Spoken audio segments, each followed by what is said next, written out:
What's up, everybody? It's Ben, Run Big Fit Run, and I'm back on the front porch. You know what that means? It's time for another shoe review. This time around we've got the Beacon 2 from New Balance.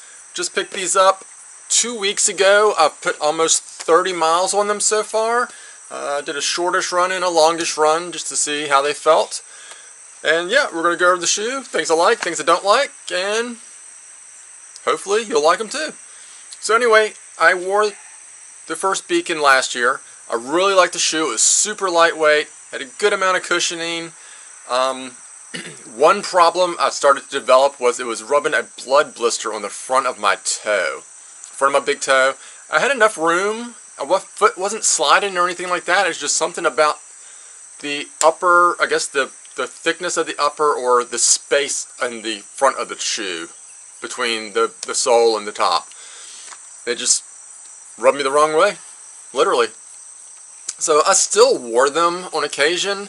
I would wear them sparingly, usually for anything under 10 miles. I wouldn't go anything over 10 miles. So as I got more into this training cycle, training for Rock and Roll Virginia Beach, Salem Half Marathon, Marine Corps Marathon, I got Norfolk Harbor in November, so I have a lot of big distance races. There's 3 half marathons, a full marathon. I'm doing the Army 10 miler as well, so that's a lot of racing packed into September, October, 3 months. I'll get through it, thank you. I've been putting on a lot more miles. I wanted something a little more cushioned than my Cayentas and Solstices I've been running in, because those shoes were starting to wear out. They're literally where I put a lot of miles. I would alternate between those shoes. You know, every other run I was wearing those shoes and really wore them down and wore them out. So went to the store, tried on a bunch of shoes, and wound up with the Beacon 2. So what's different? So the only differences are in the upper, so I'll go over the bottom real quick here. We've got the Fresh Foam that everybody loves, New Balance Fresh Foam here. It's a 5 or 6 millimeter heel toe drop in the shoe. I don't think they changed the midsole at all. I don't think, in fact I know because I looked at my old shoes and compared them, they did not change this bottom of this shoe at all. You still have the 3 hard rubber pieces up here. It would have been nice if they put a little bit of harder rubber in here, maybe, like through here, like where your midfoot hits. You got the 2 in the heel here, which most people seem to, I guess that's kind of the side of the heel they strike. If they're a heel striker, they'll hit that side first and then kind of roll into their step. Me, I kind of hit out here and kind of roll in a little bit, I think. I don't know, I haven't really videoed myself from behind running. That may be coming up in a video, and we'll see what kind of foot striker I am. But anyway, so the bottom has not changed at all. The weight between this shoe and the Beacon 1 is about 0.2 ounces. I'm not sure where it gained weight at, but it did. I'm thinking it's probably this heel cup material here, because the uppers are actually thinner than the other shoe. The tongue is lightly padded, lightly to medium padded. It's not really heavy padding there. It's got a little heavy padding up here on the top of it. But one thing New Balance has been doing now, and I really hate it, and I wish they would go back to doing something, is put something in here to have the laces run through the tongue to hold it in place better. On my long run, I noticed the top of the tongue was starting to turn a little bit, and was kind of giving me a spot on the top of my foot. And I mean, I pulled it, retied my shoe, and I was fine.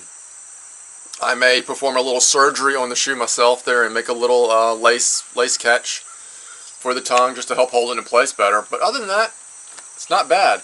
It's a thinner upper than last year's model. It's a more breathable upper than last year's model. There's not as much padding in the heel. We look in here.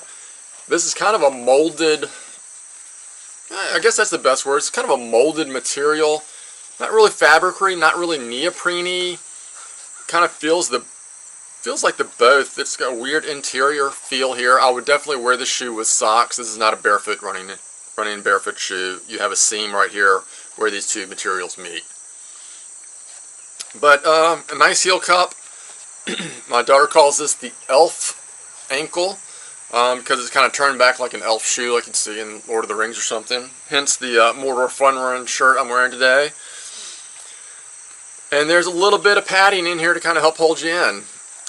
I have not used the back laces here. I have a slight bit of heel slippage. Nothing really I feel is going to cause an issue further down the road.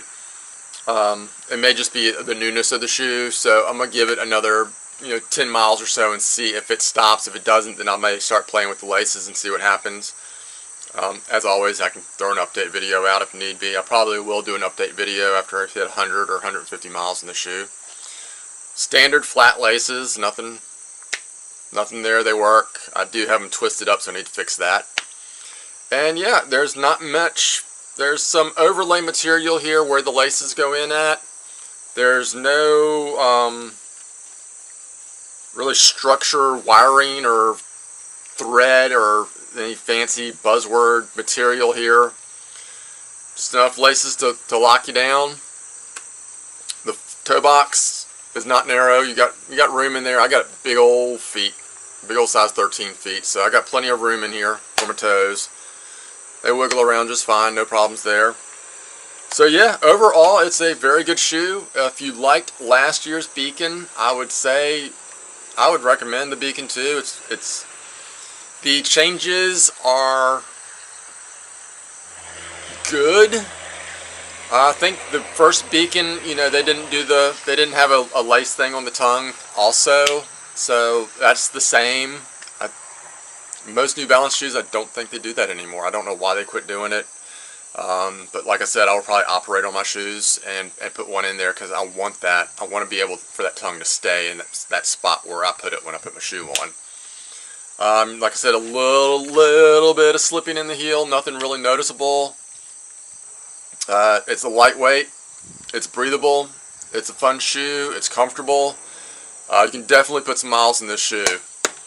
Definitely. I did 2 runs Sunday, both of them right around just shy of 7 miles each one. I did one at about half marathon pace. I did one at my expected marathon pace time for Marine Corps this fall, and it felt great.